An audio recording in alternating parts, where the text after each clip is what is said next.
It started like any other Tuesday. I kissed my 7-year-old son, Leo, on the forehead as he scrambled out of the car, his superhero backpack bouncing with every step. Have a great day, sweetie.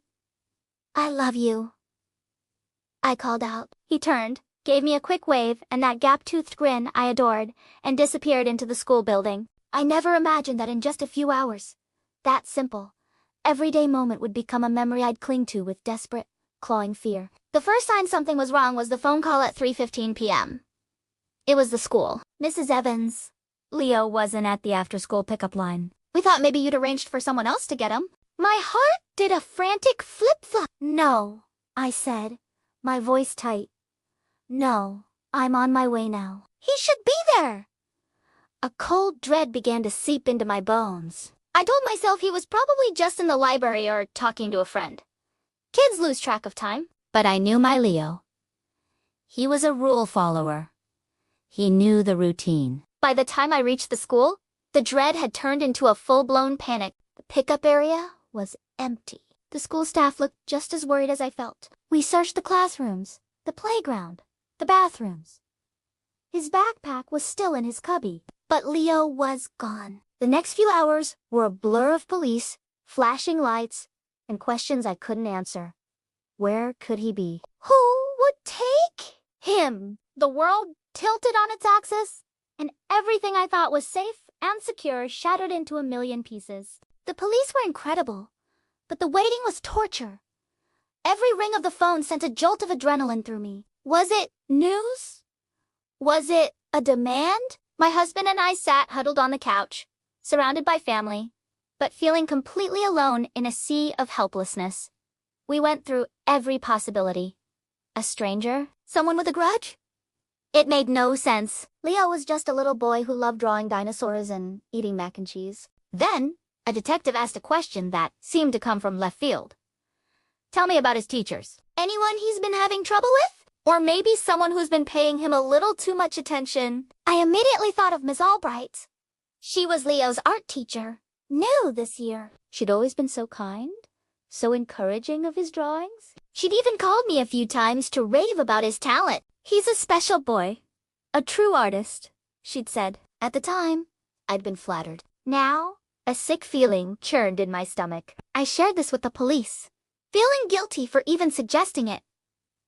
Ms. Albright seemed so sweet, but the detectives took it seriously. They started digging into her background, and what they found was chilling. She wasn't who she said she was. She had a history of mental health issues and had been previously investigated for an unhealthy fixation on a student at another school. She'd been using a false identity. The kind, sweet art teacher was a predator, hiding in plain sight. The next 24 hours were the longest of my life. The police tracked her car using traffic cameras and located her at a remote cabin her family owned about 2 hours away. As the SWAT team moved in, all I could do was pray. I closed my eyes and pictured Leo's face, his smile, his laugh. I begged the universe to bring him back to me safely.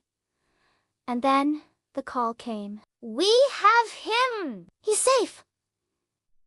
I collapsed in a heap of tears, and relief so profound it felt like I couldn't breathe. When they brought him to me, I held him so tight I thought I might never let go. He was quiet, subdued, his eyes wide with a fear that broke my heart. He just clung to me, burying his face in my shoulder. He was physically unharmed, but I knew the emotional wounds were deep. In the days that followed, the story came out in bits and pieces. Ms. Albright had told him they were going on a special art adventure. She'd convinced him it was a secret surprise for me. He trusted her. A teacher is supposed to be a safe person, a protector. That trust had been violated in the most terrifying way. She'd wanted a child of her own, and in her twisted mind, she'd decided Leo was meant to be hers. Bringing Leo home wasn't the end of the story. It was the beginning of a new, difficult chapter. The bubbly, carefree boy who left for school that Tuesday was gone. In his place was a child who was afraid of the dark, who had nightmares every night, who wouldn't let me out of his sight.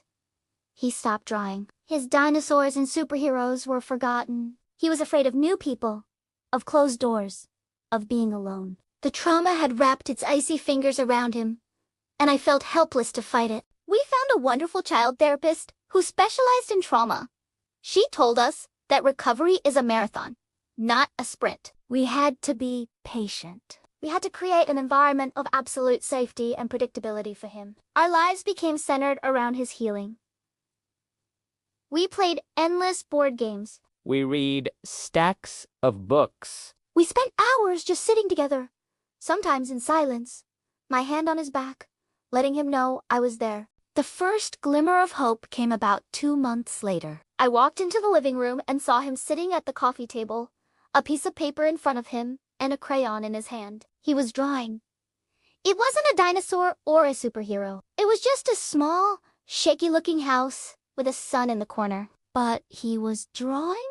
I felt tears well up, but I just smiled and told him how beautiful it was. It's been over a year now. Leo still has his tough days. A loud noise can make him jump. He's still wary of strangers, but he's also laughing again. He's back to drawing his elaborate dinosaur battles. He's playing with his friends. The nightmares are less frequent. He is slowly, but surely, finding his way back to being a kid. This experience changed us forever. It taught me that evil can wear a friendly face and that the world is not as safe as we want to believe. But it also taught me about the incredible power of resilience, the strength of a community that rallies around you, and the fierce, unbreakable bond of a parent's love. Healing isn't about forgetting what happened. It's about learning to live with the scars and not letting them define who you are. My son is a survivor. He is the bravest person I know. And every single day, I am so incredibly grateful to watch him draw his own future, one crayon stroke at a time. Thank you for listening to our story. If you or someone you know is struggling, please remember there is help and there is hope. For more, subscribe. Join my Discord group and Roblox community. Link is in the description.